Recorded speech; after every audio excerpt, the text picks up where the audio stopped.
Buenos días. Vamos a seguir con el entrenamiento de la flexibilidad. Pequeño repaso. La clase pasada trabajamos con un concepto muy importante que tiene que ver con la planificación, o sea, el lugar de la flexibilidad en el entrenamiento.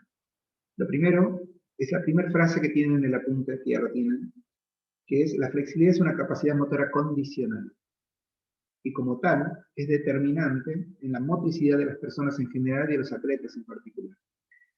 Los entrenadores somos planificadores, o sea, ordenamos esto que está en este lado de mi pizarrón, que son las capacidades motoras, de diferentes maneras para lograr un objetivo específico de un alumno, que los entrenadores lo hacemos a través de un fin, que tiene una característica técnica, dado que está siempre representado por una tarea motora, o sea, un elemento de la motricidad, un ejercicio, un medio de entrenamiento, que en el entrenamiento deportivo está representado por el deporte, pero en los entrenamientos de fitness, la tarea motora es creada por el entrenador, que puede llegar a ser una carrera, bicicleta, natación, pruebas como duatlón, triatlón o deportes, solo que no utilizados de manera profesional: tenis, pádel, básquetbol y fútbol, hockey, rugby, o sea, diferentes deportes que nuestro alumno haga y que quiera mejorar, o sea, quiera buscar un rendimiento. Desde ese punto de vista, todas las capacidades motoras condicionales, y le sumo en este caso las coordinativas, tienen que ser desarrolladas juntas. Ninguna es más importante que otra. No revisten carácter de importancia en relación al rendimiento. O sea que las capacidades motoras no tienen un rendimiento universal, tienen un rendimiento particular. Por ejemplo, yo no puedo entrenar la fuerza, sin ningún tipo de objetivo. Uno desarrolla la fuerza para lograr tal o cual tarea motora específica. Eso determina que todos los alumnos mejoran la fuerza en relación al nivel de fuerza que necesitan. ¿Para qué? Para lograr su objetivo. Por ejemplo, un corredor tiene un determinado nivel de desarrollo de la fuerza, que no es el mismo que el futbolista. Ni siquiera tienen el mismo desarrollo del nivel de la capacidad de acuerdo a la motricidad que utilizan. Por ejemplo, la fuerza que necesita en el tren superior un jugador de vóley y de básquet, por ejemplo, no es igual que la del fútbol o del hockey o la del rugby. Bueno, las tareas motoras tienen esa particularidad, especifican el nivel de rendimiento de cada capacidad motora. Ahora bien, cuando eso ocurre, las capacidades motoras empiezan a influir unas con otras. Sé que cuando ocurre el plan de entrenamiento o el rendimiento buscado por el alumno, determinado por un fin, siempre hay una influencia de cada capacidad motora, de cada una de ellas, en la siguiente, o sea, en la otra capacidad, de manera recíproca. Por eso es que los metodólogos del entrenamiento desarrollan primero la manifestación, o sea, la clasificación de la capacidad motora, para luego ponerla dentro de una estructura de trabajo de acuerdo a la influencia que tengan unas con otras. En el entrenamiento deportivo, la mayoría de los fines están representados o por la fuerza o por la resistencia. Solamente esa razón, el hecho de que haya un fin, haya una tarea motora específica para cumplir en un tiempo determinado, o sea, en un determinado periodo o macroestructura de trabajo, hace que las capacidades revistan cierto nivel de importancia. Pero insisto, no lo tienen ni en biología ni en ciencia del entrenamiento. La tienen porque ustedes se pusieron un fin. Por ejemplo, vamos a suponer que ustedes se tienen que ir de viaje a un lugar en el que pueden llegar en micro, en autos propios, en tren o en avión. Esos 4 elementos se convierten en el medio para llegar a su lugar de vacaciones, por ejemplo. Ustedes, de acuerdo al tiempo que quieran durar, a cómo van a llegar, van a elegir el medio. Pero una vez que ese medio está allí, que eligieron ustedes, por diferentes razones, vamos a suponer que quieren llegar rápido, entonces eligen el avión. Vamos a suponer que quieran pasear y que quieran ver, entonces eligen el tren. Vamos a suponer que quieran viajar de noche y dormir, entonces eligen el micro. Vamos a suponer que les guste manejar, eligen el auto. Pero cuando ustedes eligen un medio, ese medio pasa a ser el más importante de ese proceso. Ni del viaje, no, de ese momento, del que van a elegir. Porque otro día, por otras circunstancias, podrían elegir otro medio, el avión, por ejemplo, o el tren, o lo que fuera. Con las capacidades motoras pasa lo mismo. No tienen importancia en sí mismas. Tienen importancia cuando el entrenador determina un fin para que un alumno trabaje. Y cuando determina ese fin, ya categoriza las capacidades. pero lo hace por el fin, no porque ellas tengan íncito en sí mismas, ya sea en su expresión biológica o en su característica específica, que tengan ellas una importancia en sí mismas. Sin duda, por ejemplo, estamos estudiando flexibilidad. Para un bailarín, la flexibilidad, o para un gimnasta deportivo, es mucho más importante que otra capacidad motora, como puede ser la fuerza o la resistencia. Pero no quiere decir que la fuerza y la resistencia no importen o no se entrenen, sino que influencian o que influyen de manera distinta a la capacidad principal, que en ese caso sería la flexibilidad. Ahora, es más que obvio que en un corredor la capacidad es la resistencia, y que en un culturista la capacidad es la fuerza, o de un atleta, perdón, de potencia. Lo mismo que en un velocista la velocidad. Por lo tanto, las capacidades motoras, por su volumen de conocimiento, sí tienen cierta importancia. Por ejemplo, por biología a la fuerza se le llama capacidad madre. ¿Por qué? Porque de la contracción del músculo, de la definición de fuerza, surgen las demás capacidades. Por eso es la madre, es como que hace nacer a las demás. No le da mayor ni menor importancia a ser la madre, simplemente nos avisa que de esa contracción nacen las demás capacidades. Ahora bien, la resistencia es la segunda capacidad en importancia en relación a un fin. Porque propugna, así como la fuerza entrena la contracción, la resistencia entrena la capacidad que tiene una persona de resistir a uno de los peores enemigos que tiene el entrenamiento, que es la fatiga. Y el segundo gran enemigo es la capacidad de recuperarse. Piensen que una persona normal entrena 3 veces por semana, una persona mejor entrenada entrena todos los días. Pero un atleta entrena a veces hasta 14 o 15 veces por semana, porque hace doble o triple turno. ¿Qué diferencia hay entre el que entrena 2 veces por semana y el que entrena 14 o 15? La capacidad de recuperarse. Los deportistas, cuando entrenan a las 5 de la mañana o a las 6 y después terminan de entrenar, desayunan, descansan un poco en la mañana y vuelven a entrenar, lo que lograron en esas 4 o 5 horas es capacidad de recuperarse. Y esas dos herramientas que son indispensables para el entrenamiento, o sea, luchar contra la fatiga y recuperarse, se entrenan con la resistencia. El hecho de que esas capacidades motoras representen, en esencia, los dos factores que determinan que un deportista mejore su capacidad de rendimiento en menor tiempo y con menor fatiga, y que mejore la capacidad de contracción para aumentar la solidez de su estructura anatómica, la fuerza, las hace las capacidades principales para lograr los fines de los alumnos. Eso significa que le vamos a dedicar mayor cantidad de tiempo en el proceso y van a tener determinado nivel de importancia. Ahora, flexibilidad, velocidad y coordinativa se convierte, en ese punto de vista, en lo que les enseñé como una capacidad subsidiaria. Que como ya evidencié, no es que por ser subsidiarias son menos importantes, son tan importantes como otras. De hecho, si yo quiero ser veloz y no tengo flexibilidad, no voy a poder. No se va a poder. Por varias cosas. Primero, porque la flexibilidad influencia el rendimiento deportivo.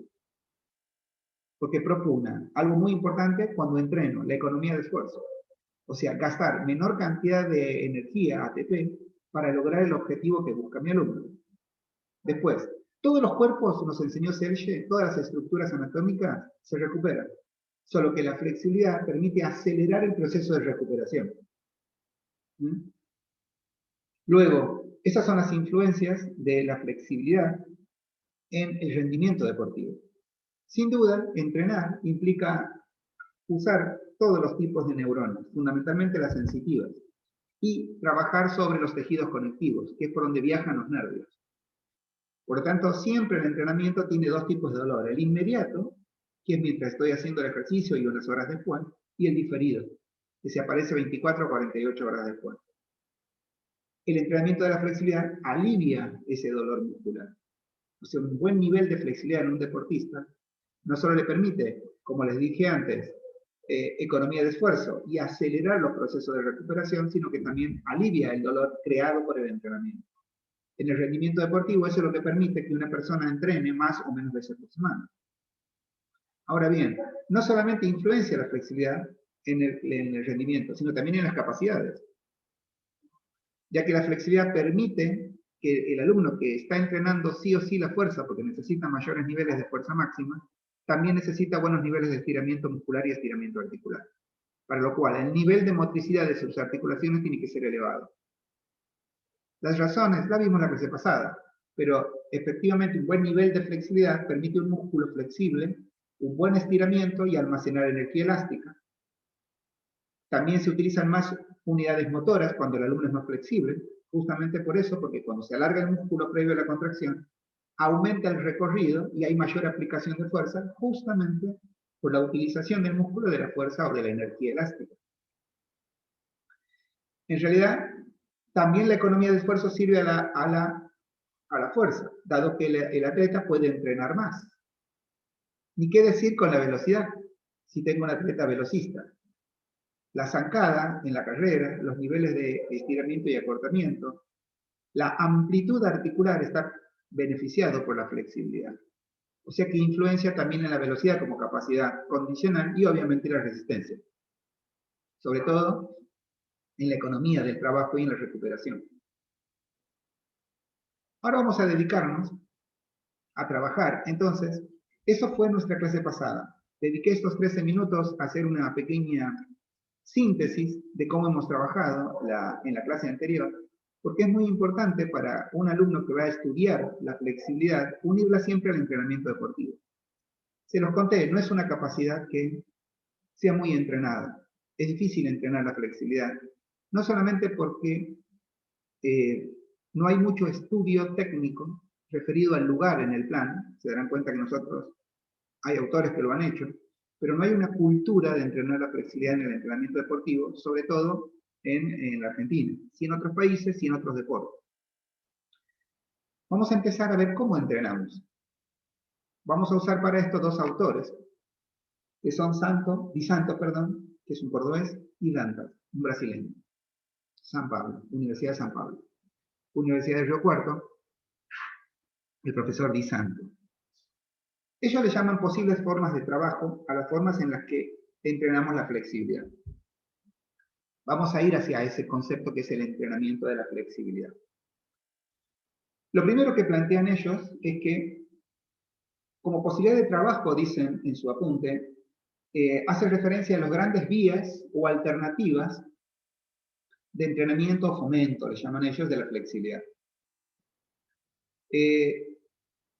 Cuando uno quiere entrenar la flexibilidad, lo primero que tiene que lograr es elegir el ejercicio que sea el específico para el entrenamiento del grupo muscular que quiero entrenar.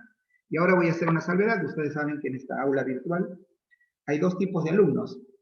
En la escuela, como toda carrera de entrenamiento, implica el desarrollo de todas las capacidades motoras, ¿no? O sea, todas las carreras de entrenamiento, cuando existe tal, porque no olviden que uno puede estudiar por separado, pero en curso. Puede hacer un curso de musculación, un curso para corredores, un curso de flexibilidad, puede hacer un curso de flexibilidad sin necesidad de estudiar entrenamiento.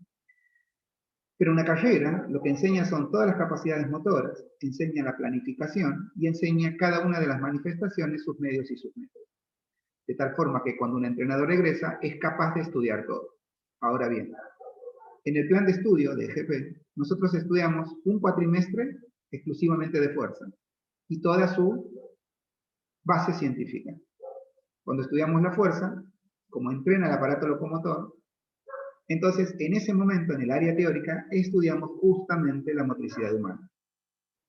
Sacamos la base que yo llamo el ciclo básico de una carrera, que es saber en el teórico, base científica de la adaptación, en el práctico, saber los mecanismos que ocurren en el entrenamiento y los principios, teoría del entrenamiento, saber entrevista e introducción de la planificación y capacidades motoras. Eso lo han cursado todos los alumnos de esta aula virtual, pero en esta aula puede haber alumnos que ingresaron en la segunda etapa, o sea que empezaron directamente con la fisiología, o sea que empezaron con mecanismos circulatorios y respiratorios, siempre después de haber visto en el teórico base científica, ciclo básico, no olviden. Y eso, circulatorio, respiratorio, organismo como sistema generador de energía, son bases científicas de la resistencia, capacidad que vimos antes de la flexibilidad. Luego también cursaron control nervioso de la actividad muscular, cursaron participación endócrina en el ejercicio y hábitos, nutrición y ejercicio. Esos 6 temas conforman los conceptos científicos que explican la resistencia, la flexibilidad y la velocidad y las coordinativas, que son las capacidades motoras que se estudian en la otra etapa de la escuela, que es en la que ustedes están. Por lo tanto, en esta aula virtual, eso es lo que quería plantear antes de empezar con los métodos, tenemos alumnos que ya han cursado este cuatrimestre, Por lo tanto, tienen conocimiento de la motricidad, porque ya estudiaron la expresión motora, o sea, el músculo, y su relación con el sistema nervioso y su forma de contraerse, y la cantidad de tensión que puede generar ese músculo. Ya han estudiado también el aparato locomotor, o sea, han estudiado huesos, ligamentos, tendones y músculos, y también han estudiado biomecánica. La biomecánica la han estudiado en 3 grandes temas. Han estudiado la columna, el tren superior y el tren inferior.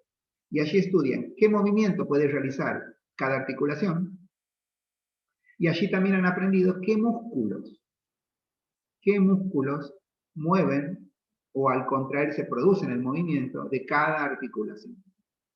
Esos conocimientos son los determinantes para poder elaborar los medios para aplicar con los métodos con los que vamos a estudiar la flexibilidad. Así que tenemos alumnos que van a entender mejor desde la motricidad de la clase y otros que van a entender menos. Los que entienden mejor, sin duda, están muy cerca de cubrir su carrera, porque después de ver flexibilidad, velocidad y coordinativas, egresan. En cambio, los otros alumnos van a tener que tener un poco más de paciencia, porque para aprender la motricidad van a tener que esperar la otra etapa de la escuela. Ahora bien, ambos por igual tienen que aprender la flexibilidad y tienen que aprender los conceptos técnicos. Después le van a poner contenidos más biológicos, aquel que no cursó el primer cuatrimestre, pero lo va a tener. No pueden ser entrenadores sin cursar todas las capacidades motoras y todas sus bases científicas. En la primera etapa, el que ha estudiado fuerza al principio, también me escuchó hablar de las otras capacidades motoras que iba a cursar en el otro cuatrimestre. Es muy común en las carreras, porque las carreras implican formación completa. Por lo tanto, no se le puede dar en un cuatrimestre, en un año, algunas carreras duran hasta 4 años, piensen, o 5, 6 o 7 como la medicina, y se va enseñando por partes. Aunque el profesional tenga que unir todas esas partes. Esto es muy importante porque ahora que vamos a trabajar las formas de trabajo, como les dije, los ejercicios, o sea, los medios que utilicemos son determinantes, porque tienen que estar bien hechos, el entrenador tiene que saber enseñarlos y corregirlos. Y eso lo aprendemos cuando estudiamos la fuerza, porque por antonomasia el ejercicio es el medio de la fuerza. Los mismos ejercicios que utilizamos, o sea, la misma motricidad, movimiento que utilizamos para entrenar un grupo muscular, luego lo utilizamos para estirarlo y para entrenar la flexibilidad. ¿Bien? Estos autores que les planteé antes, Dantas y Santos, plantean que básicamente hay 2 grandes formas de trabajo para desarrollar la flexibilidad a partir del entrenamiento. La movilidad articular y la extensión o estiramiento. Voy a hacer una salvedad aquí. Nosotros siempre nombro los autores sobre los que ustedes trabajan, porque en su desarrollo como entrenadores, cuando egresen de la escuela, deben saber que hay muchos autores que han trabajado la flexibilidad. Nosotros, por una cuestión de control que tenemos de la Red Federal de Educación, siempre tenemos que actualizar nuestras carreras. O sea, nosotros trabajamos normalmente con autores muy nuevos, excepto con autores que sean tradicionales en las capacidades y que no han sido superados por la investigación moderna, como puede ser Tudor Wumpa en fuerza, o Fredrik Sintel en la resistencia, o Grosser en velocidad. Pero las capacidades más nuevas, sobre todo la flexibilidad, tienen investigadores nobles, o sea, investigadores que inclusive están por debajo de los 50 años. Lo mismo pasa con la planificación y el entrenamiento, que las observaciones de los entrenadores modernos en base a las neurociencias han avanzado mucho. La flexibilidad es una de esas capacidades, pero pueden encontrar otras formas de trabajo de otros autores cuando están estudiando, cuando vayan a cursos en el futuro. Por eso yo voy a especificar bien el autor de cada cosa que le enseñamos. También los tienen obviamente en sus apuntes. De esa manera ustedes pueden, cuando son ya entrenadores, enriquecerse analizando otros medios, otros métodos, fundamentalmente métodos o formas de trabajo, para poder desarrollar el entrenamiento, no solo de la flexibilidad, sino de cualquier capacidad motora. Entonces, vuelvo, retomo. Desde estos autores tenemos 2 posibles formas de trabajo: la movilidad articular y la extensión o estiramiento. ¿Qué es la movilidad articular? Ahora sí, en el pizarrón. La movilidad articular es la posibilidad potencial. Fíjense, voy a tratar de transcribir el apunte y de explicarlo. Es la posibilidad potencial de una articulación. Posibilidad potencial. Las articulaciones la hemos graficado en las clases anteriores con la articulación de la rodilla, tienen dos situaciones ante la movilidad. Una, la movilidad actual, o sea, al rango de movilidad al que puede llegar. ¿Bien? Y después tiene un potencial, o sea, ¿dónde podría llegarse? Ustedes lo pueden hacer en este mismo momento con cualquier articulación. Si están sentados escuchándome, podrían, por ejemplo, flexionar el hombro y luego tirar del codo hacia adentro. Podrían hacer un movimiento de ese tipo. Y se van a dar cuenta que naturalmente la articulación llega a un punto, pero ustedes podrían empujarse con otra parte del cuerpo, con otro elemento, y la articulación tendría un nivel de recorrido más amplio. Al lugar en el que llega con ayuda se llama potencial de la articulación.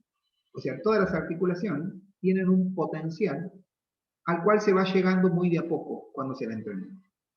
La movilidad articular es la posibilidad potencial de una articulación de ser movilizada según su estructura morfológica. ¿A qué se le llama estructura morfológica? La estructura morfológica es la anatomía de la articulación. En el capítulo de locomoción humana en movimiento, yo voy a nombrar los capítulos, porque insisto que hay dos alumnos, los que han cursado ese capítulo y los que no han cursado ese capítulo. Los que han cursado lo pueden zonificar en su cabecita. Y los que no, ya saben que hay un apunte en el que luego lo van a estudiar de manera específica. Bien, vuelvo entonces. La estructura morfológica es la anatómica. Nosotros hemos estudiado en un capítulo que se llama Locomoción humana en movimiento, o lo vamos a estudiar, los tipos de articulación. O sea que no hay un solo tipo de articulación. Hay articulaciones, según el movimiento, que tienen poco movimiento. Esas articulaciones, las que tienen poco movimiento, por ejemplo la pelvis, son huesos que se unen por fibrocartílagos, por eso también se llaman fibrocartilaginosas, y el nivel de movimiento es muy bajo, casi imperceptible, como la pelvis. ¿Bien? Ahora, hay articulaciones, como por ejemplo la articulación que hay entre una vértebra y otra vértebra, que tienen movimiento, pero poco. Claro, cuando ustedes mueven en bloque la columna, parece que tiene mucho movimiento, pero la articulación de la columna está formada por vértebras. Por ejemplo, su cabeza está sobre las vértebras cervicales, que son 7. Si ustedes mueven solamente la vértebra cervical número 1 y la 2, ustedes van a bajar la cabeza muy poquito, menos de 3 grados. ¿Tú bajan la cabeza? Ahora, ustedes podrían bajar la cabeza y tocar con la pera su esternón, pero eso es porque se movieron 7 vértebras, no una. Si uno solamente se refiere a la motricidad de la vértebra 1 con la 2, de la 2 con la 3, el nivel de movimiento es poco. Esa articulación es otro tipo de articulación, cuando la articulación, o sea, el hueso se puede mover poco en relación a otro hueso. En cambio, hay articulaciones que se llaman sinoviales, que son articulaciones que las que más se mueven. Por ejemplo, el hombro. Ustedes el hombro pueden hacer amplios niveles de movimiento, bien amplios. La rodilla, la cadera, son articulaciones que tienen gran nivel de movimiento, porque tienen una estructura, y ahí está la frase que estoy explicando, tiene una estructura morfológica que se los permite. Estructura morfológica. La estructura morfológica de las articulaciones sinoviales, o sea, la forma que tiene, la anatomía, al estar, por ejemplo, el hombro en una concavidad que tiene una convexidad, permite que en este caso la cabeza del húmero se mueva mucho más. ¿Bien? Ahora, la estructura morfológica de la columna le permite moverse menos. ¿Qué es la movilidad articular entonces? Consiste en actividades de desplazamiento del segmento, pero a una amplitud submaximal. Otra herramienta técnica que hay que explicar. Primero, cuando habla de segmento, los autores resumen la frase segmento óseo. Como hay dos huesos que forman una articulación, la articulación es el lugar donde se unen dos huesos. Entonces, cuando uno habla de articulación, habla de que un segmento óseo se va a quedar fijo y otro segmento óseo se va a mover. Uno se queda fijo, otro segmento óseo se mueve. Fíjense, aquí les voy a mostrar en un gráfico. Deportista, entrenador, o deportista, compañero. Aquí están tratando de mover esta articulación que se llama articulación de la cadera. La articulación de la cadera tiene como toda la articulación, dos segmentos rotos. Entre la rodilla y la cadera propiamente dicho hay un hueso que se llama fémur. Y en la pelvis, que no se ve obviamente aquí, hay un hueso que se llama coxal. El hueso coxal se une en una articulación que se llama coxofemoral al fémur. ¿Cuál es el segmento óseo que está movilizando en este momento este deportista? Es el fémur. Él está moviendo el fémur. Por lo tanto, está produciendo un movimiento de la articulación de la cadera, que tiene una estructura anatómica o morfológica que implica una articulación de muchos movimientos, llamados articulaciones sinoviales. Estoy explicando los conceptos que están en su apunte aquí. Estructura morfológica. Desplaza un segmento, en este caso, que recién lo vieron, está desplazando al fémur, pero a una amplitud submaximal, o sea que cuando uno mueve la articulación, cuando la moviliza en la movilidad articular, no lo mueve de manera maximal. Se podría decir que en un porcentaje de intensidad medio-bajo. Y fundamentalmente a velocidad lenta. ¿Para qué? Para que no haya una gran deformación de los componentes elásticos y plásticos. O sea, el nivel de intensidad es bajo. No olviden que los componentes elásticos están dentro de los tejidos conectivos, que lo hablamos la clase pasada, y hasta los graficamos, a donde están las elastinas, los colágenos, que están en el hueso, en el periósteo, obviamente los ligamentos y tendones, y en el músculo están en las cubiertas del músculo, o sea, en el endomicio, el epimicio y el perimicio, y en las titinas, ¿se acuerdan que eran las proteínas elásticas que sostenían a las miosinas de las bandas Z, que son los elásticos que se estiraban cuando el músculo se flexibilizaba. Todos esos componentes, ¿y cuáles son los plásticos? Los músculos, los huesos y las proteínas contráctiles de los músculos, por ejemplo. Entonces, componentes elásticos y plásticos del conjunto artromuscular, o sea, de todo lo que tiene que ver con la artro es articulación y músculo, que es lo que acabo de decir. Eso es la movilidad articular. En el entrenamiento tenemos dos tipos de movilidad articular.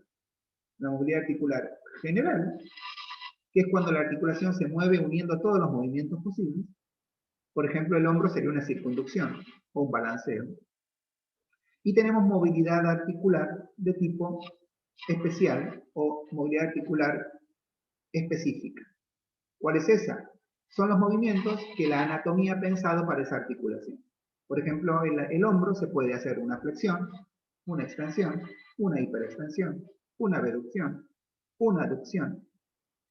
¿A dónde estudiamos eso? En el capítulo de locomoción humana y movimiento, y luego lo volvemos a estudiar, o lo analizamos, cuando estudiamos la columna, estudiamos todos sus movimientos, cuando estudiamos específico, cuando estudiamos el tren superior, estudiamos todos sus movimientos, y cuando estudiamos el tren inferior, estudiamos todos sus movimientos. O sea que cuando terminen su carrera, insisto que hay alumnos que están en una parte y en otra de la carrera aquí, van a terminar aprendiendo cuáles son esos movimientos articulares específicos. Los estudiamos con la fuerza, porque es una herramienta que se entrena en el movimiento articular específico y la adaptación anatómica a la fuerza. O sea, en el momento del plan, que es adaptación. Así como la movilidad articular general se entrena en la adaptación a la flexibilidad. La movilidad articular, desde el punto de vista anatómico, es lo primero que se pierde, o sea, se desacondiciona. Doy un ejemplo.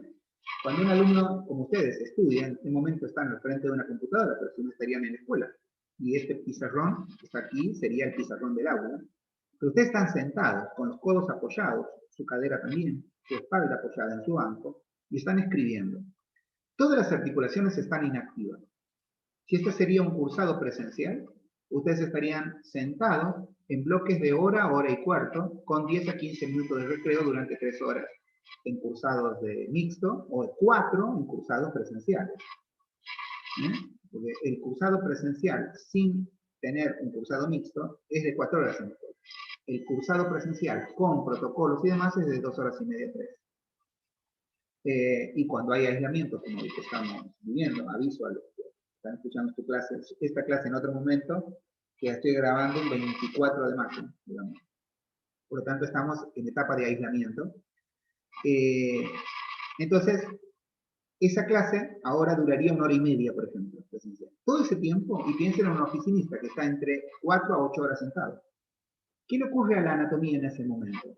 Anatómicamente, la articulación no tiene movilidad articular. Y el nivel de movilidad articular que tiene es muy bajo. Cuando uno hace actividades cotidianas, diarias, cuando está en su tarea, trabajo, que ustedes es estudiar, o trabajar en otros momentos, ese tipo de actividad, que se llaman estáticas, no benefician la movilidad articular. Por lo tanto, la articulación, fíjense, la estructura morfológica, la movilidad de cada segmento, porque la punta dice el desplazamiento de cada segmento articular, o sea, de cada hueso, no se mueve con una buena amplitud. Entonces empieza a perder características anatómicas la articulación y se anquilosa. Anquilosarse es endurecerse, es lo contrario a ser móvil o flexible.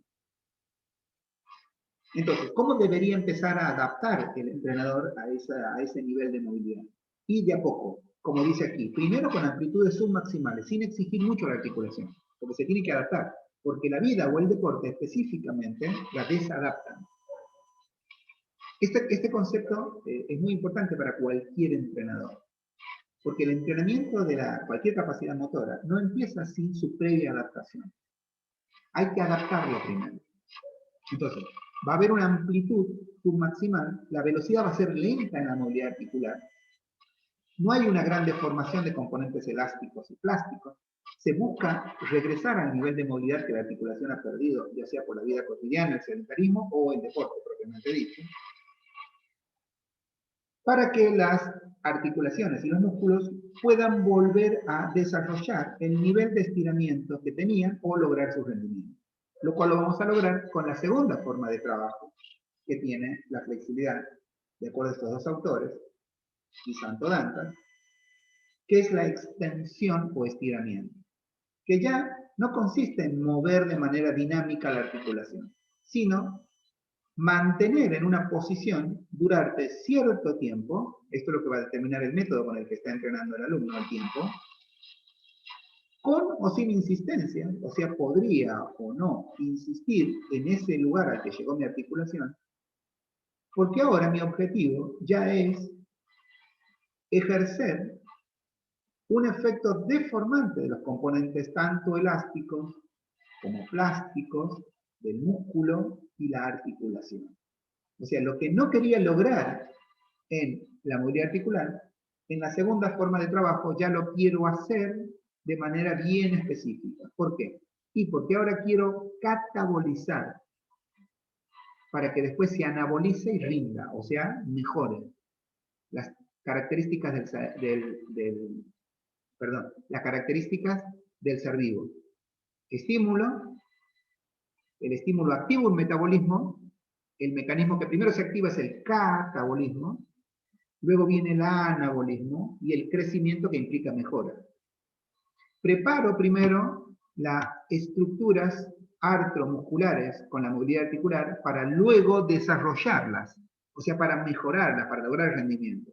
Y ahí voy a aplicar un movimiento que mantenga esa posición durante un cierto tiempo, puede o no tener insistencias, eso va a depender del método que utilice el entrenador, y lo tengo que hacer durante el tiempo y con la intensidad que permita, o sea, volumen e intensidad, componentes del estímulo, tiene que ejercer un efecto deformante, o sea, tiene que deformar, significa que tiene que ir a un punto en el que naturalmente no podría llegar la articulación.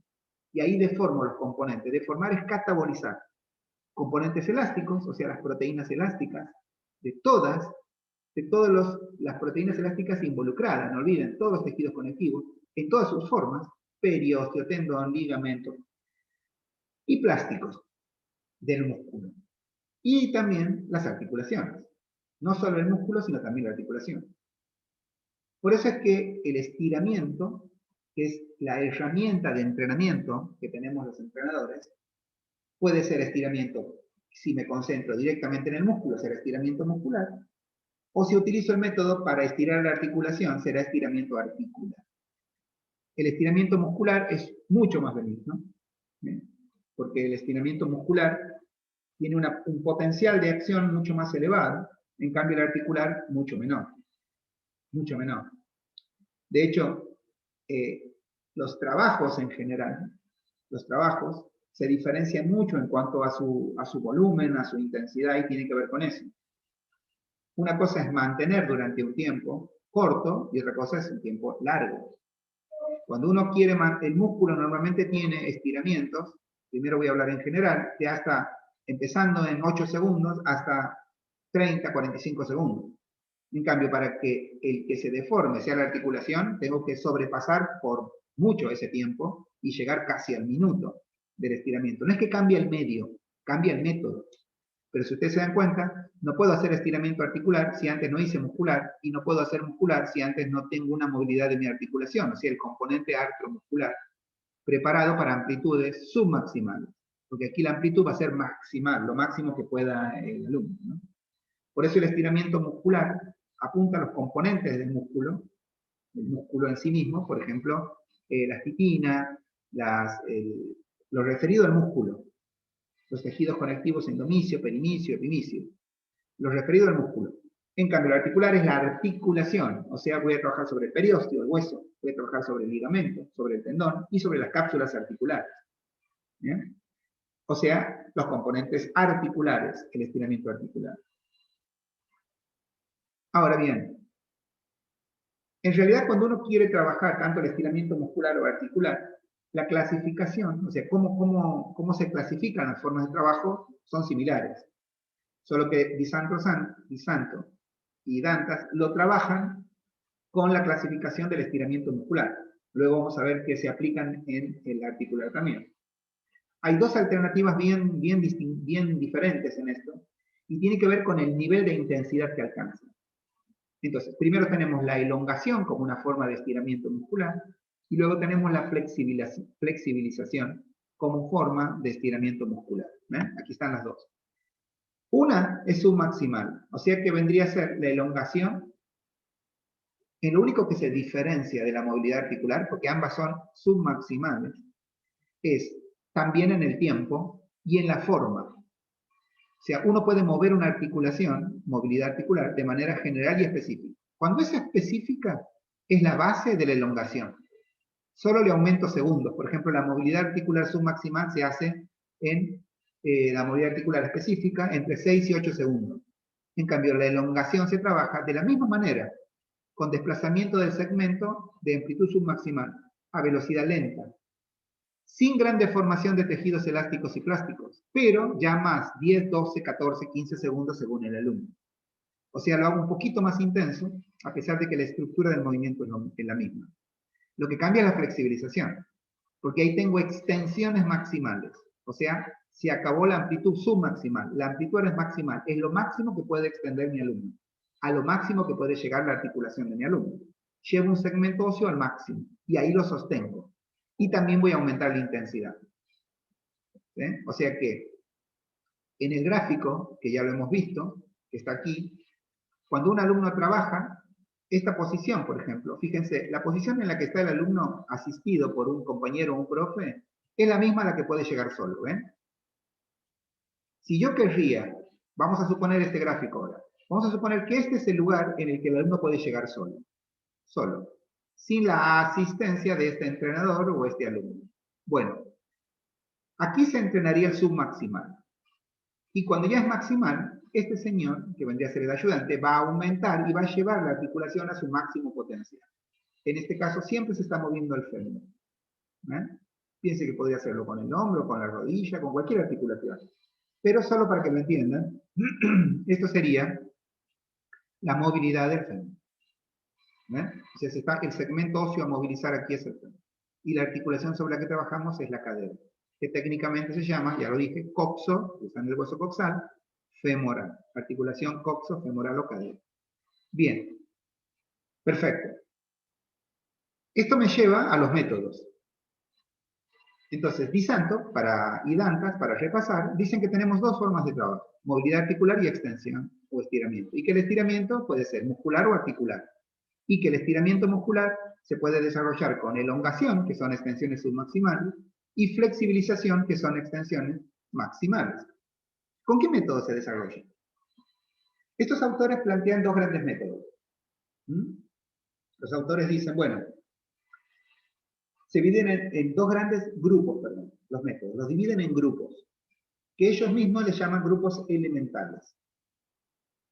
Uno de ellos, un grupo, se caracteriza por el hecho de que previo al estiramiento muscular no se realiza ningún procedimiento. O sea, este alumno que está aquí tenía sus pies puestos aquí y el estiramiento empezó directamente de la posición anatómica y en este caso, por ejemplo, él llevó su pierna derecha hacia una posición de estiramiento posible por él, dado que aquí nadie lo asiste y nadie lo ayuda. Solamente lo que hizo fue flexionar la cadera hasta el punto donde él llegó. Les cuento que tiene un buen nivel de flexibilidad. Yo no llego ni aquí, miren, aquí llego a los 20 grados, cuando mucho. Otros llegaron a los 30, 40, otros llegaron a los 90, los felicito.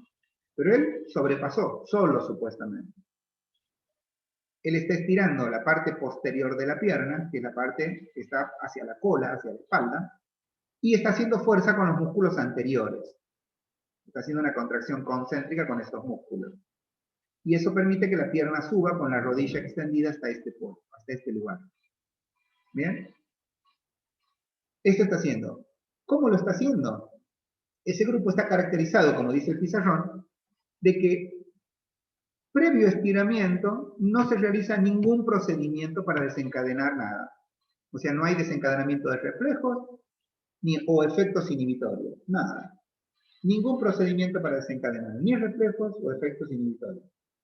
Estos métodos pueden ser asistidos, es el que están viendo aquí, porque alguien lo asiste, método asistido.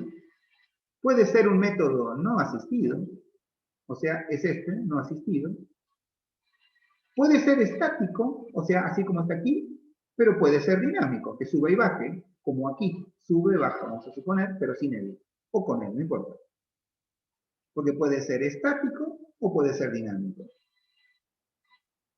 Esto es muy importante porque la forma en la que los métodos se trabajan tienen que ver con esta particularidad, ¿no? Por ejemplo, este método que está aquí, que vendría a ser este que está aquí, es el asistido. Consiste en la extensión de un grupo muscular cualquiera, en este caso está, voy a decir los nombres, ya insisto, hay algunos que ya lo saben, otros que lo van a aprender después, pero es bueno que sepan los nombres. Él aquí, para hacer este movimiento, tiene, como ya saben, dos tipos de grupos musculares, los agonistas y los antagonistas. El agonista es el que hace el movimiento principal, y el antagonista es el que se opone democráticamente a ese movimiento. Por lo tanto, cuando el agonista se contrae, el antagonista se relaja. ¿Bien?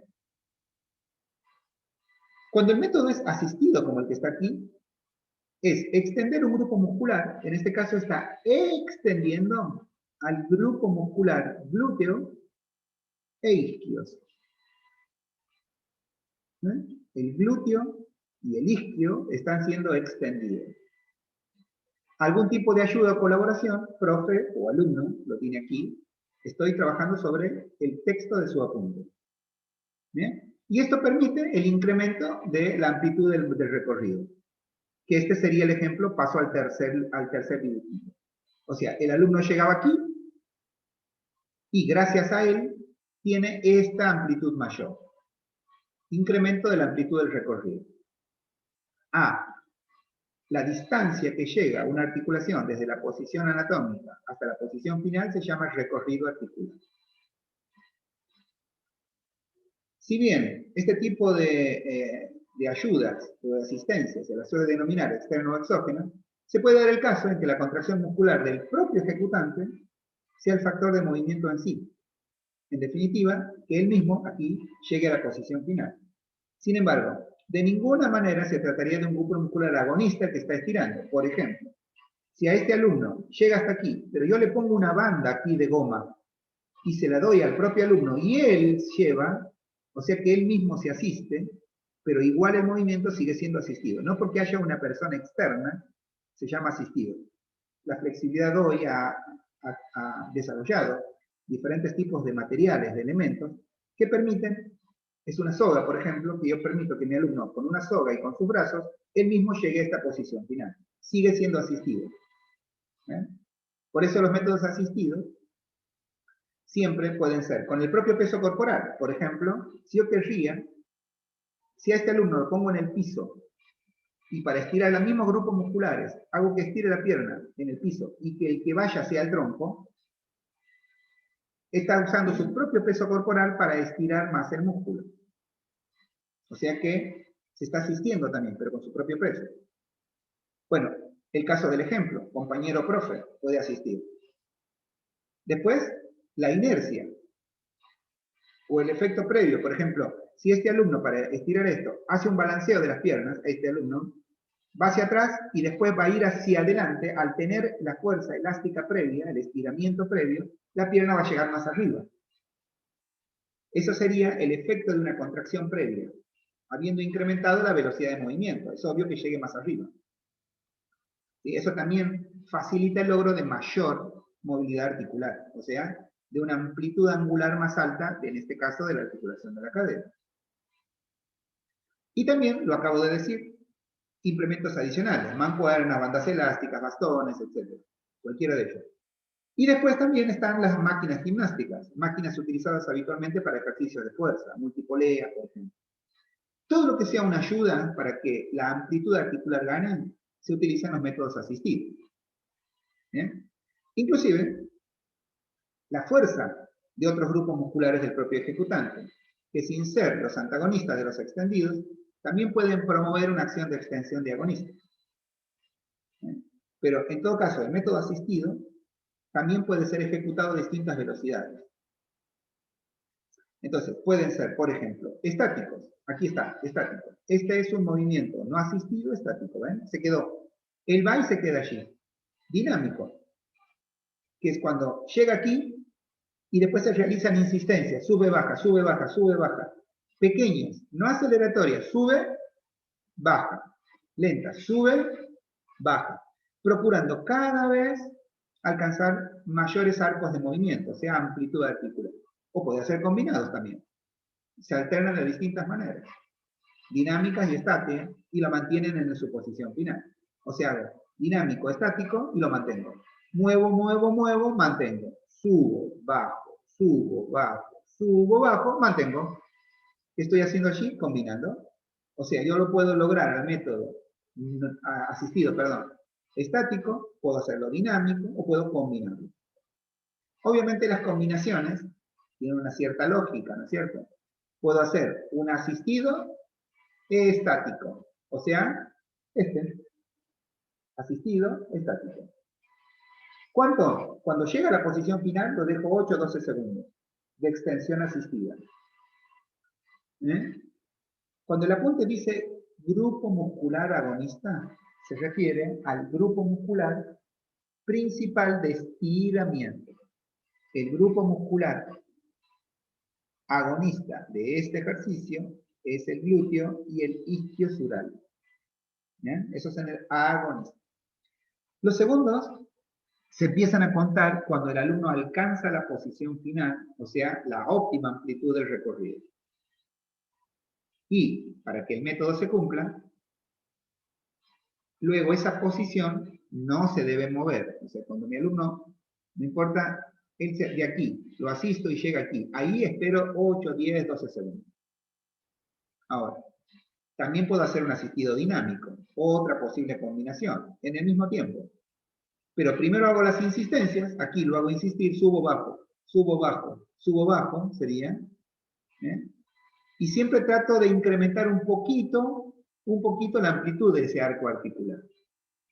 Entonces, subo, bajo, aumento, bajo, aumento, bajo, aumento, bajo, aumento, bajo. ¿Cuánto hago ese asistido dinámico? Y entre 8 a 12 segundos. No olviden que es asistido. Me puedo asistir con mi propio peso. Aquí está el compañero. Puedo hacer una contracción previa, o sea, balanceando, por ejemplo, en el caso de la cadera. Moviendo en el caso del hombro. O con implementos. Hoy, insisto en este concepto, se utilizan muchos implementos para poder trabajar la flexibilidad. Y por último tenemos el asistido combinado.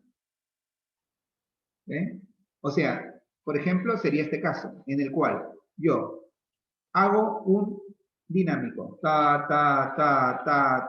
¿Cuánto? 8 segundos. Pam, pam, pam. Subo, a lo máximo que él puede y lo mantengo 3 segundos.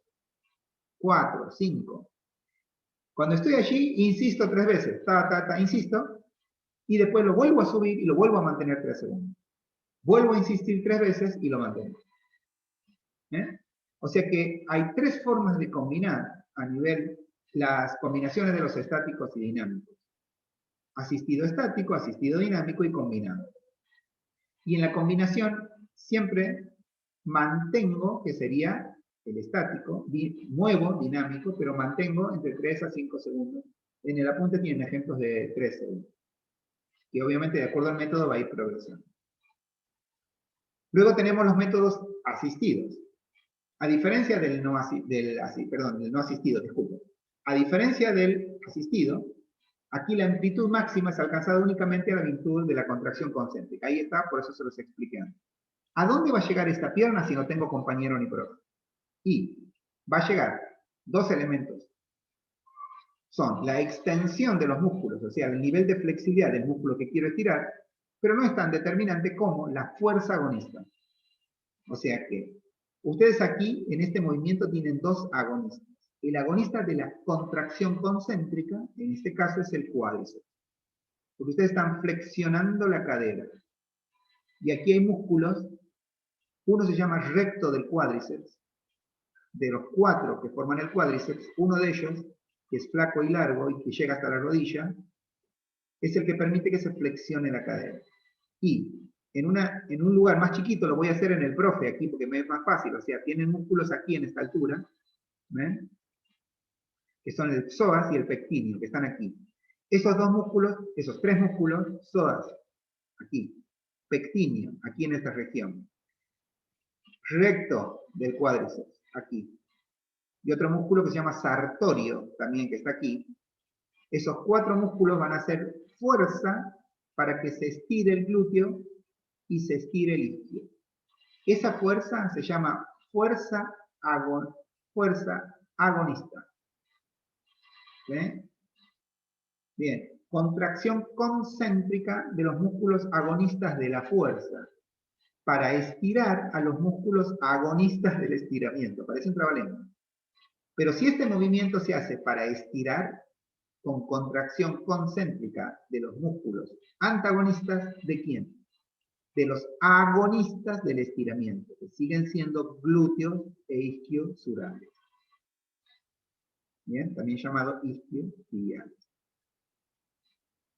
Bien, entonces, a diferencia del método asistido, que eran profes o compañeros, la amplitud máxima es alcanzada únicamente en virtud de la contracción concéntrica primero, y eventualmente isométrica después. Concéntrica es porque acerco puntos de inserción de los músculos, pero después hay que mantenerlo. O sea, eso se llama isometría. Mantener la cantidad de tensión. Porque si el músculo tiene buena fuerza concéntrica, pero después se empieza a cansar, entonces el estiramiento no va a tener sentido, no va a poder. Si ustedes llegan aquí con fuerza, pero después se va bajando porque no la pueden sostener a la pierna, entonces también cede el estiramiento de los músculos. ¿Bien? Aquel que sufre la acción de extensión o el estímulo de entrenamiento de la flexibilidad. En este caso, no existe ningún tipo de colaboración o ayuda más que la fuerza concéntrica. Obviamente, la amplitud alcanzada, vayan a este ejemplo, si no fuera por el que ayuda, el alumno llegaría a 90 grados, aquí, en el tercer gráfico, digamos. ¿Bien? Entonces, los niveles son inferiores. Pero aquí se verifica la capacidad concreta de entrenar la fuerza de los grupos musculares que en definitiva son responsables del gesto. Y aquí es la razón por la cual los planes de entrenamiento tienen que ver con eso. Fíjense. Una vez, como les dije, que hago movilidad articular, en la adaptación se hace movilidad articular. Cuando llego a los estiramientos que estoy viendo ahora, estoy clasificando los métodos de los estiramientos musculares primero, después vamos a ir a los articulares. Yo, paralelamente, he estado trabajando la fuerza máxima regional de mi alumno. O sea que ya trabajé, vamos a hablar con nombres técnicos. Cuando estoy estirando al isquio y al glúteo, yo ya trabajé la fuerza máxima de los músculos que son antagonistas en el estiramiento. O sea, el cuádriceps, como les conté, el recto del cuádriceps, que se entrena en la camilla de cuádriceps, con flexiones de cadera, a alta resistencia, que se entrenan en las multicaderas, subiendo y bajando al fémur, se entrena el psoas y el pectíneo, ¿bien? Fuerza máxima. Y obviamente trabajé también en la prensa o en la cuarta sentadilla, media sentadilla, sentadilla, para trabajar la fuerza del glúteo. Ya trabajé la fuerza para permitirme luego trabajar sobre métodos asistidos. Perdón, sobre métodos no asistidos, disculpen, no hace falta para los métodos no asistidos. Eso quiere decir que cuando tenga que ordenar un plan, voy a tener que tener mucha atención. Porque yo tengo que saber, por eso planificar es prever con suficiente antelación, organizando de manera secuencial el devenir de acontecimientos. Yo ya sé, cuando estoy entrenando la fuerza, que primero no tengo necesidad de fuerza, porque voy a utilizar métodos no asistidos para el estiramiento. Pero luego voy a tener que trabajar métodos asistidos. Entonces, en esas 4 o 6 semanas que le dedico a los métodos no asistidos, voy a aumentar la fuerza de los grupos musculares antagonistas, de los músculos, que de acuerdo al fin del alumno, sé que tengo que mejorar su flexibilidad. Entonces le voy a aumentar la fuerza. En el ejemplo que estoy trabajando sería, primero hago camilla de cuádriceps, después hago multicaderas para trabajar psoas y pectíneo, siempre con la flexión de cadera hacia arriba. Eso me va a permitir tener la fuerza que necesito para cuando termine de trabajar los métodos asistidos, empiece a trabajar en el estiramiento los no asistidos. Cuando llegan los no asistidos, 4 semanas después de haber empezado la etapa de desarrollo, mi alumno ya tiene la fuerza que necesito en los agonistas. ¿Por qué? Y porque, según parece, según acabo de analizar y aprender, para que trabajar con métodos no asistidos, el grado de estiramiento que logra la articulación, voy a decirlo técnicamente, el rango de movilidad, depende exclusivamente de la contracción concéntrica de los músculos antagonistas del entrenamiento. Y luego la isométrica. O sea que cuando entreno la contracción concéntrica, también entreno la isométrica. ¿Bien? Perfecto. Uní ahí conceptos que tienen que ver con el entrenamiento y la flexibilidad propiamente dicho. Tienen que ir muy lento aprendiendo esto porque es complejo, razón por la cual la mayoría de los entrenadores, ya se los dije, no entrenan la flexibilidad. En el plan anual de trabajo de un deportista, el método no asistido debería aplicarse a posteriori del asistido. Es lo que acabo de plantear. Ya que los componentes elásticos y plásticos del grupo muscular extendido ofrecen menor resistencia posible y así permiten el entrenamiento más efectivo. Si ustedes aumentan de manera asistida la cantidad de flexibilidad primero, y no olviden que también están entrenando la fuerza, entonces el músculo agonista, cuando tenga que hacer fuerza porque es no asistido el método, no solo el músculo agonista de la contracción va a tener más fuerza, sino que después de haber desarrollado 4 a 6 semanas con métodos asistidos a la flexibilidad, también el músculo va a estar más propenso a flexibilizarse y a sostener en el tiempo esa flexibilización. Bien, entonces hay que pensar muy bien, igual después en la otra clase vamos a estudiar los principios, pero hay que pensar muy bien cómo armamos la estructura de un plan de flexibilidad. Bien. Ahora bien, lo que aprendimos para los métodos no asistidos, va a ser igual, disculpen la confusión, va a ser igual para este método que es el no asistido. O sea, también metodológicamente lo vamos a combinar. Vamos a tener no asistido estático, no asistido dinámico y no asistido combinado. Igual. Los conceptos son los mismos. Un estático tiene que estar ahí 6 a 8 segundos. O sea, el concepto es el mismo. Aquí, si voy a hacer un estático, él se tiene que quedar ahí durante 6 a 8 segundos. Fíjense que inclusive es menor el tiempo, porque no es lo mismo asistido que no asistido. No me está asistiendo nada, lo tengo que hacer solito. ¿Sí? Bien. El no asistido tiene que estar a 6 a 8 segundos también. ¿Cuál? El dinámico. El que tengo las insistencias. Y el no asistido combinado también. Tiene la misma clasificación y característica. ¿Bien? Ahora bien, este es un grupo. Dijimos, como tal cual lo dice el pizarrón, que hay 2 grupos llamados elementales. Un grupo que se caracteriza por lo que estábamos estudiando recién. O sea, no se realiza ningún procedimiento para desencadenar reflejos o efectos inhibidores. En cambio, en el segundo grupo, vamos a aprender las técnicas de facilitación neuromuscular propioceptiva. O sea, las técnicas de PNF. Primero, vamos a hacer en orden distinto al apunte. ¿Qué significa PNF? Facilitación neuromuscular propioceptiva. ¿Pero qué es facilitación? Si ustedes buscan facilitación, es promover o acelerar procesos naturales. O sea, es lo contrario a inhibir. Facilitar es lo contrario a inhibir. Es promover o acelerar cualquier proceso natural. O sea, un proceso que sí o sí se va a dar, pero yo lo acelero. Eso es facilitación. Específicamente es el efecto que produce el tejido nervioso al paso de un impulso. En el caso de lo que vamos a estudiar ahora. La resistencia del nervio disminuye de modo que una segunda aplicación de un estímulo provoca la reacción, ahí está la facilitación, con mayor facilidad. Este concepto lo aprendimos en control nervioso de la actividad muscular, que es un apunte teórico, de este semestre, o sea que esto sí, toda el aula lo dio.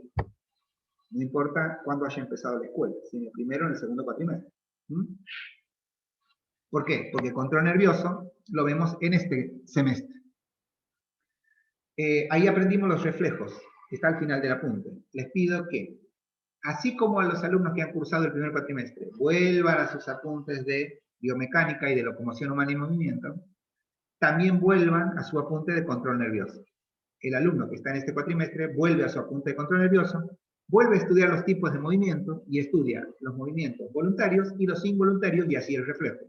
Así va a entender mejor esta parte de cómo se produce biológicamente a través del tejido nervioso la facilitación. Porque tiene que ver con los tejidos nerviosos. Ahora bien, facilitación.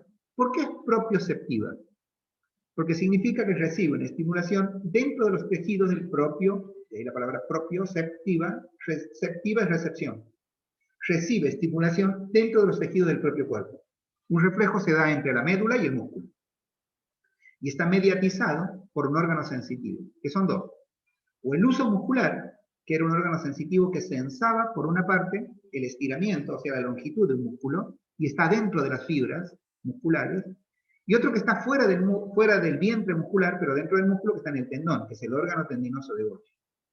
Ellos tienen neuronas sensitivas que llegan hasta la médula. Ambas llegan a la parte dorsal de la médula. O sea, al asta dorsal de la médula. Y ambos desencadenan reflejos. Pero para eso tienen que ser, y ahí viene la palabra, estimulada, para hacer ese reflejo.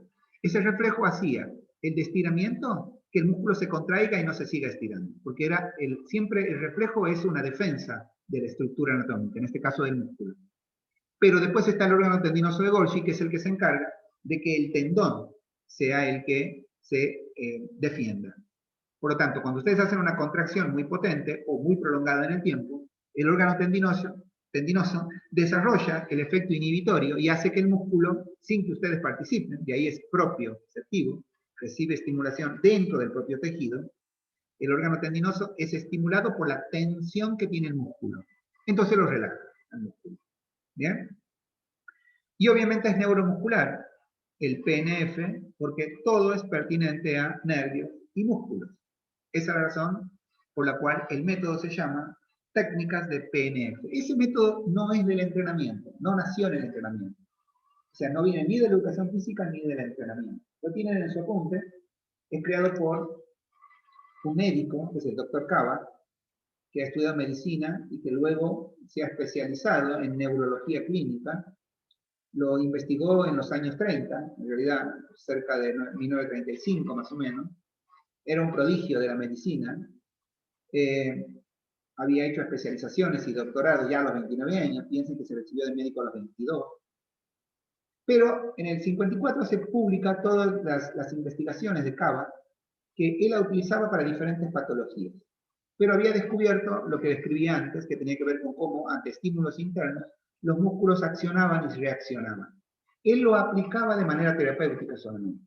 Por lo tanto, solo lo usaban médicos y fisioterapeutas.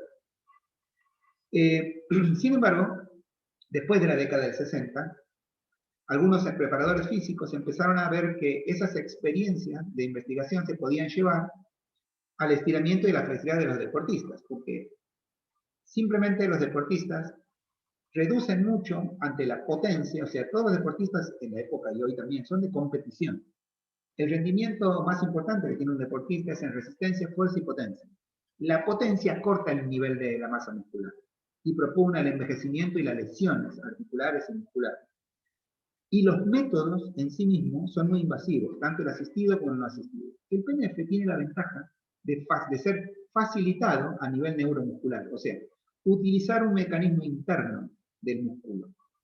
Y eso estresa mucho menos a las articulaciones y a los músculos. Eso se investigó en la década del 70, del 60, pero se evidenció en la década del 70.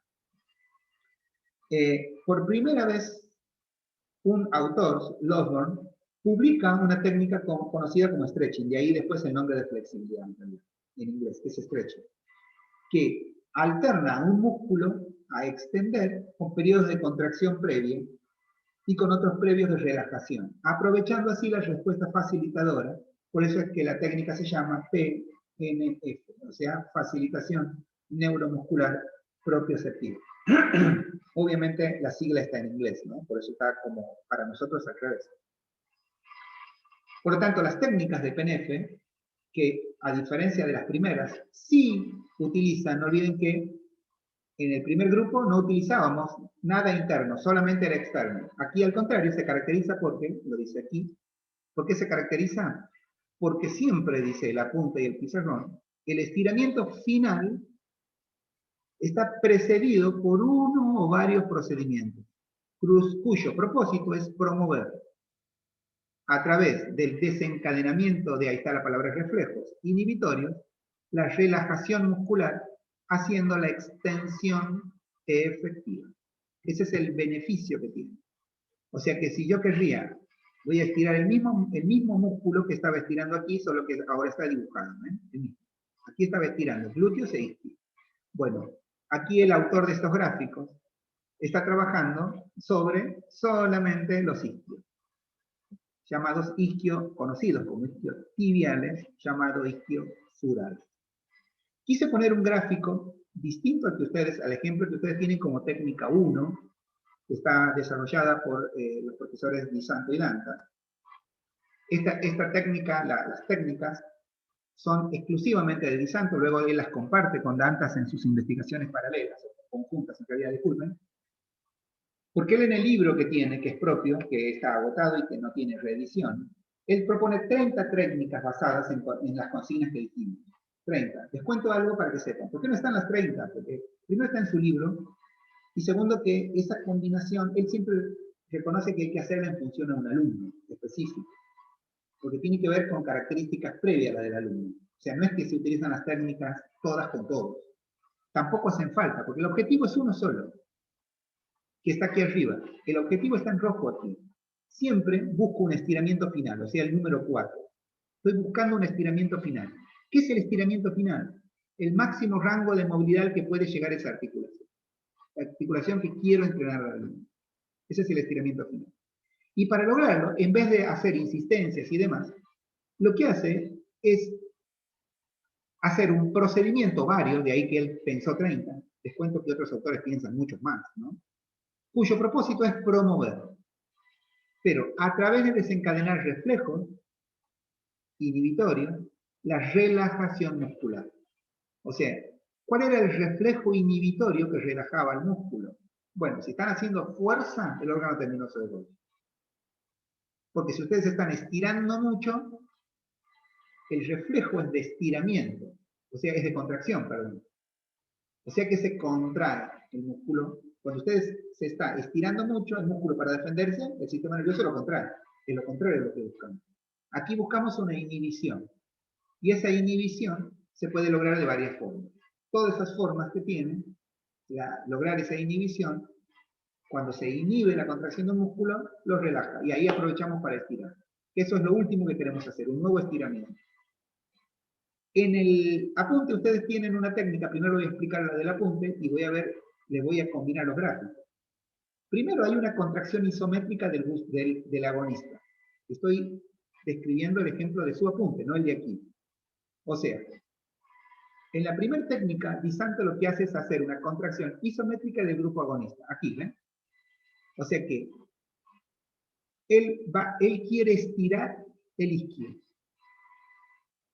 Quiere estirarlo. Entonces, primero pone la mano aquí y hace que él trate de bajar la pierna. Al tratar de extender, solo que la mano no va a poder, la contracción que va a ser el músculo agonista de esa contracción, que es el isquio, se va a contraer. Se contrae, se contrae, se contrae, se contrae. ¿Cuánto tiempo? 10 segundos, dice Di Santo. Ténganlo así. ¿Bien? Luego hacen de contracción isométrica del grupo agonista. Luego dice, hagan contracción. En este caso, él pone grupo antagonista, o sea, hace esto. ¿Ven? O sea, ahora contraigan al antagonista, que vendría a ser el cuádriceps. Piensen que no les cambio ni la articulación ni el ejemplo, vuelvo a decir, porque hay alumnos que todavía no han estudiado la biomecánica. Si no, lo podríamos hacer con todos los grupos musculares o con muchos. Bien, entonces, 4 segundos hago una contracción isométrica del grupo antagonista, o sea, contraigo el cuádriceps. Aquí contraje el isquio, ahora contraigo el cuádriceps. Después hago una relajación voluntaria, que no tiene que durar más de 2 o 3 segundos. Y después hago durante 8 o 12 segundos una extensión asistida del grupo muscular agonista, o sea, agonista del estiramiento. ¡Pum! Estiro. Y fíjense que antes lo había estirado hasta aquí, y ahora hago que el recorrido articular llegue a lo máximo posible. Y ahí lo mantengo. ¿Cuánto? 8, 10, 12 segundos. En el ejemplo aquí, él utiliza otra forma. Él, recién cuando hizo una contracción agonista, lo que hizo es que se dispare un reflejo, y ese reflejo iba a ser una inhibición. Por ejemplo, cuando el cuádriceps está contraído, aquí, él hace que se relaje el isquio, y ahí después lo estira. Estoy hablando de Di Santo. Ahora aquí él hace otra cosa. Hace un estiramiento submaximal, primero, ¿bien? Después hace de manera isométrica, recién después hace que contraiga el agonista, después lo hace contraer al antagonista, sin la relajación voluntaria, y ahí estira nuevamente. Ese es otro procedimiento de los tantos que se pueden hacer. Pero siempre utilizando, por eso se llama facilitación neuromuscular propioceptiva. ¿Bien? En el apunte ustedes tienen la explicación del método de Di Santo, específicamente, pero lo que quiero que entiendan es, primero, repasar control nervioso de la actividad muscular. Porque tienen que aprender a cómo se combinan los métodos. Tienen que saber muy bien qué produce el reflejo de estiramiento y qué produce el reflejo de inhibición autógena. Tienen que acordarse de que cada vez que un músculo es estirado más allá de su potencial de estiramiento, se dispara un reflejo. Se llama reflejo de estiramiento, que tiene 4 pasos. El primero, contrae a la neurona motora del músculo que se está estirando. Después, hay una inhibición recíproca, porque si ese músculo se está estirando, se está contrayendo el otro músculo, que es el antagonista del estiramiento. ¿Bien? Se contrae.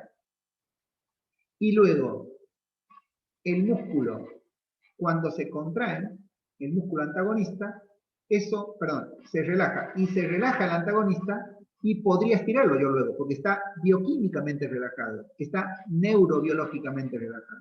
Y ahí podría aprovechar para estirar. Lo mismo pasa con el órgano tendinoso de Golgi. Si ustedes vuelven y estudian esos temas y los memorizan y los tienen bien en su cabeza, cada método de PNF van a ser de acuerdo a la necesidad que tengan de solver. Porque siempre hay una combinación de maneras sucesivas de efectos inhibitorios del reflejo, de inhibición autógena y el reflejo de inhibición recíproca del antagonista. Siempre el primero, o sea, de inhibición, es desencadenado por la contracción isométrica del grupo muscular agonista, mientras que el segundo por el grupo muscular antagonista. Eso que está en su apunte, que es el comentario que hace Di Santo de su técnica número 1, que va a servir para todas las técnicas, que les voy a pedir que estudien después de esta clase, y lo voy a hacer a través del trabajo práctico. Quiero que sepan que eso que acabo de describir tiene que ver con que es un trabalenguas si ustedes no estudian bien los reflejos en control nervioso de la actividad muscular. ¿Bien? Vamos a dejar esta segunda clase de flexibilidad de aquí Les pido que repasen, les pido que estudien, que escuchen la clase las veces que hagan falta.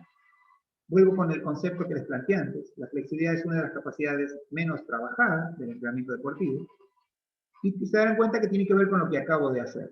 Creo que trabajé sobre 2 hojas de la punta que tienen, pero necesitaba explicarlo sobremanera. Tienen que saber mucho de mecánica humana, tienen que saber mucho de control nervioso de la actividad muscular, y tienen que saber mucho de músculos, huesos, ligamentos y tendones para poder crear los ejercicios, sobre todo el concepto de agonista, antagonista, el concepto de reflejos. Así que el que ya lo vio, lo estudia de nuevo y lo repasa. Y el que no, mejor, porque después lo va a ver de nuevo, la biomecánica humana. ¿Bien? Que tengan un buen día.